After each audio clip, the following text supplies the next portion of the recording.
Hello, Rick Gomes, LFT at Stone Ridge Counseling Services. Again, this is going to be another short video on affair recovery couples, more so specifically.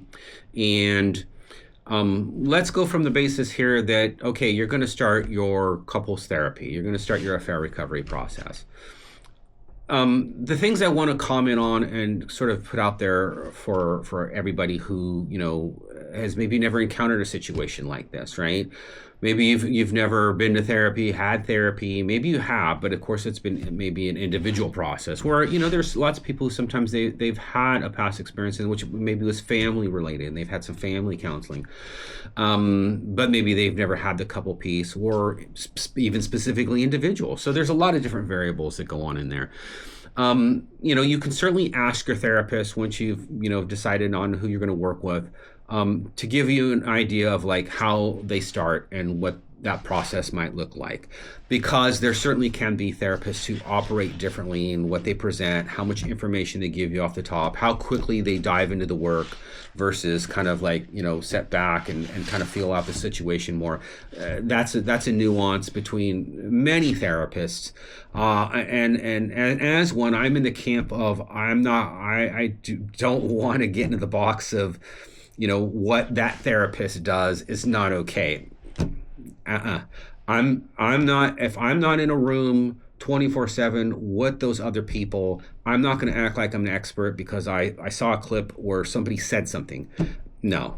So that's the stance on that. All the therapists are going to sort of operate with some nuanced differences, and sometimes maybe they're very large. So talk to them, get an idea of like what that might feel like and what's going to happen there.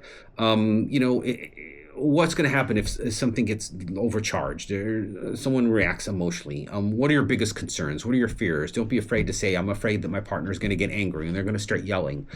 What would happen there? That can really help you with the anxiety, because sometimes couples are wrangling this giant issue and they're just, okay, we got to get in there.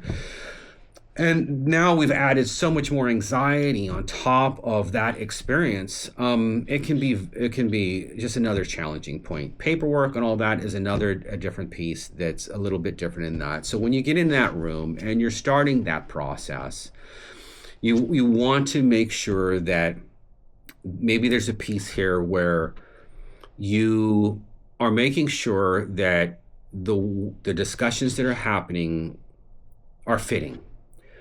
I have a sort of generic rule of thumb that kind of goes 3 sessions, and I'm going to probably check in. I'm going to, what I call my stop sign at the end of 3. Sometimes it slips by and it ends up in 4.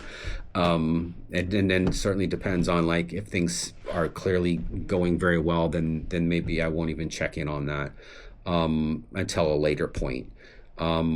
But that main thing there is about, hey, is this working? Is this helpful? What's happening here? What do you need more of? What do you need less of? Remember that when you're going in this, you are in distress and you need help. And if you knew how to handle all of this and you knew why everything happened, you wouldn't be in there. So rely on the therapist that you're using their time. They've had training. They're getting paid in some form or fashion, and let them do their job, make them work for you. I'm not shy about saying, hey, make me work for you. You're paying me. So that's the whole process there. And remember that mindset. If you're in there and you're struggling and you're floundering, like, well, there's the person right there in front of you who's supposed to be helping you with that process. So don't be shy about saying that and working with your therapist. And when you have a therapist, sometimes people can get very passive. They go, oh, well, this is an expert with these labels, or a degree, or whatever, or this, a doctor, or whatever it might be. And then it's like, okay, well, what do I know? You know what? You might know more. So trust yourself in that process. The other important piece here is that when you're working in that very beginning stage, what's being said to you, take notes. Make sure you have something to take notes with as you're working when you walk in there, because you might encounter many things that come up, maybe some great ideas, maybe something the therapist said that was, wow, okay, that's really important. And then you're going to walk out of that room and you're not going to remember 90% of it, because all that anxiety's up and it's really hard. So however you do that, and whatever your therapist prefers you do, if you do or don't, I don't know. But I'm fine with that process. So you know, okay, I need to write this down. Okay, what was that?